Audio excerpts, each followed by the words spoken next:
নমস্কার 24 ঘন্টা আপনাদের সকলকে স্বাগত। চোখ রাখছি প্রথমে সুরেন্দ্রনাথ কলেজের খবরে। পুলিশ পেটালো পুলিশের চাকরি প্রার্থীরাই। পরীক্ষা ঘিরে ধুন্ধুমার সুরেন্দ্রনাথ কলেজ, অবাধে চলে তাণ্ডব ভাঙচুর। কলকাতা পুলিশের কনস্টেবল পদের জন্য লিখিত পরীক্ষা ছিল আজ। প্রায় 2000 পরীক্ষার্থীর সিট পড়ে সুরেন্দ্রনাথ কলেজে। অভিযোগ, পরীক্ষার হলে যথাযথ ব্যবস্থা ছিল না।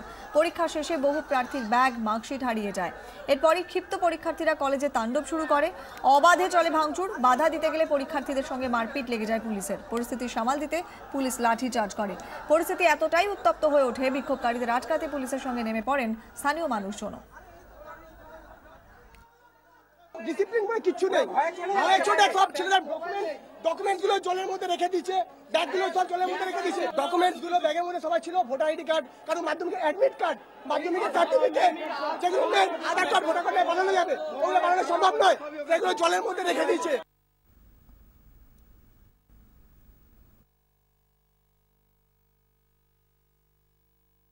এটা দুর্ভাগ্যজনক, কারণ পুলিশের পরীক্ষা দিতে এসে যদি ভবিষ্যতে এরম পুলিশ বাহিনী, এরম ক্যাডার যদি আমাদের পশ্চিমবাংলায় নামে, তাহলে খুব দুর্ভাগ্যজনক। কেননা আমরা কিন্তু শান্তিপ্রিয় পশ্চিমবাংলা সবসময় থাকতে চাই, শান্তিপ্রিয় পরিবেশে, যেটা আজকে উত্তপ্ত হয়ে উঠেছিল। এবং যে অভিযোগটা করছে সেটা বোধহয় আমার মনে হয় ভিত্তিহীন। কেন কখনোই এত পরীক্ষা হয়েছে এই সোমনাথ কলেজে, কখনো কোনো কিছু চুরি যায়নি বা মিসপ্লেসমেন্ট হয়নি। সুরেন্দ্রনাথ কলেজের এক অধ্যক্ষ, তিনি কি বলছেন শুনবো। একটা গ্রুপ তারা তাদের প্রথম থেকেই ইন্টেনশনটা ছিল যে ভাঙচুর চালাবো বা কোনো ক্ষতি করব, এইটা তারা সেই কাজটা মূলত করে গিয়েছে। পুলিশের ভূমিকা সেই সময় কি ছিল? পুলিশের ভূমিকা অবশ্যই পুলিশ চেষ্টা করেছে যথাসাধ্য মতো। দেখা গিয়েছে কোনো জায়গায় হয়তো আমরা পেরেছি, আর কোনো জায়গায়, কারণ 2000 পরীক্ষার্থীর ব্যাপার, সেখানে হয়তো 2000 পুলিশ যদি থাকতো হয়তো পসিবল হতো। তৃণমূলের দুই গোষ্ঠীর দ্বন্দ্বে শালিমার কোলডিপোতে ধুন্ধুমার। ফিরল 2 বছর আগের আতঙ্ক। পরিবহন সংস্থার অফিসে বাঁশ নিয়ে হামলা হলো, ভাঙা হলো সিসিটিভি। পরিবহন ব্যবসা নিয়ে শত্রুতার জেরেই সংঘর্ষ বলে প্রাথমিক অনুমান।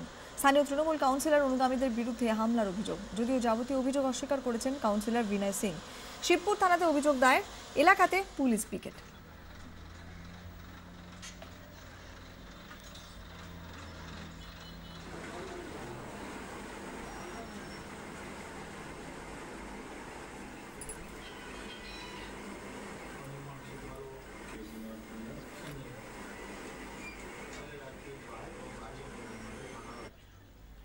বিনয় সিং কাউন্সিলর, তার মানে গুন্ডা বাহিনী জান থেকে মারার ওনাদের একটা প্রয়াস চলছে।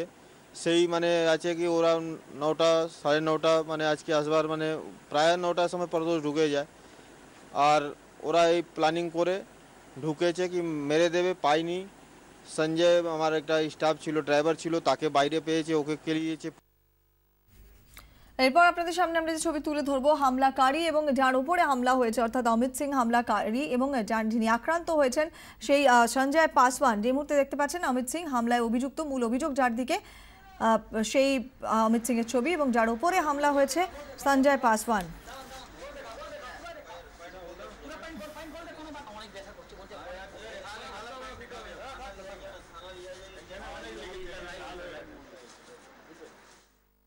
দু বছর আগে এই এপ্রিল মাসেই উত্তপ্ত হয়ে উঠেছিল শালিমার রেলিয়ার চত্বর।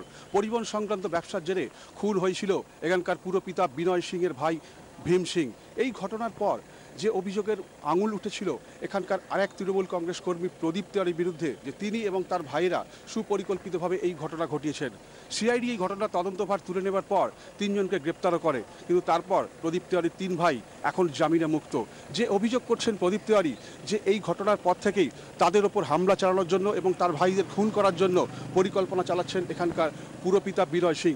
যদিও বিনয় সিং এই ঘটনার কথা অস্বীকার করেছেন, তবে আজকে সকালে তার অনুগামীরা এই আরকেটিসি প্রদীপ তেওয়ারির অফিসেই সুপরিকল্পিতভাবে হামলা চালায়।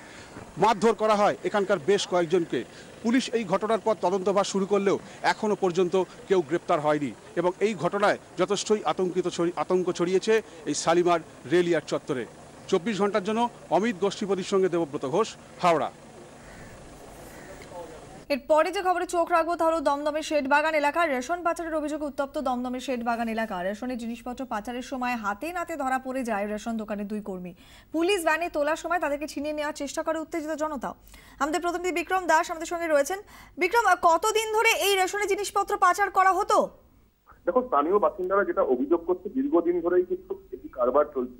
রেশনের সমস্ত সামগ্রী সেগুলি পাচার করে দেওয়া হতো এবং যাদের বৈধ কাজ রয়েছে তাদের বৈধ কাজ থাকা সত্ত্বেও তারা কিন্তু রেশন থেকে কোনো কিছুই পেতেন না এবং সেক্ষেত্রে বারবার অভিযোগ করা সত্ত্বেও ব্যবস্থা নেওয়া হচ্ছিল না। আজকে দুপুর 3টের সময় ঘটনার সূত্রপাত, যখন স্থানীয় বাসিন্দারা লাইন দিয়ে দাঁড়িয়েছিলেন তারা রেশনের জিনিসপত্র নেবেন বলে, সেই সময় তারা কিন্তু হাতে না হাতে ধরে ফেলে 2 কর্মীকে যারা রেশনের মাল পাচার করছিল এবং তারপরে কিন্তু গোটা এলাকায় উত্তেজনা ছড়িয়ে পড়ে।